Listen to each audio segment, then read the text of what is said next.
Telangana T D P کے صدر کاسانی گیانیشور نے کہا کہ ریاست تلنگانہ میں پارٹی کے احیاء کے لیے سنجیدہ کوششیں کی جا رہی ہیں۔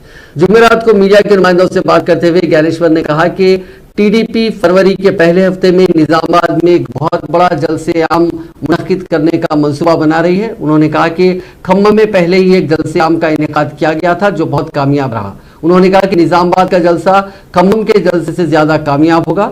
گیانیشور نے کہا کہ ٹی ڈی پی پسماندہ طبقات اور کمزور طبقات کو سیاسی طور پر بااختیار بنانے پر یقین رکھتی ہے، انہیں اسے یقینی بنائے گی۔ انہوں نے کہا کہ ٹی ڈی پی آئندہ اسمبلی انتخابات میں پہلا ٹکٹ نائی برہمن برادری سے تعلق رکھنے والے قائد کو دے گی۔ اسی طرح انہوں نے کہا کہ 11 پسماندہ ذاتوں کے قائدین کو اسمبلی انتخابات میں پارٹی امیدوار کے طور پر میدان میں اتارا جائے گا۔ تلنگانہ ٹی ڈی پی کے صدر نے کہا کہ نئے کمیٹیوں کی تشکیل کا کام سنکرانتی سے پہلے مکمل کر لیا جائے گا۔ انہوں نے کہا کہ مختلف پارٹیوں کے کئی قائدین ان کے ساتھ رابطے میں ہیں اور بہت سی نامور شخصیات جلد ہی ٹی ڈی پی میں شامل ہوں گی۔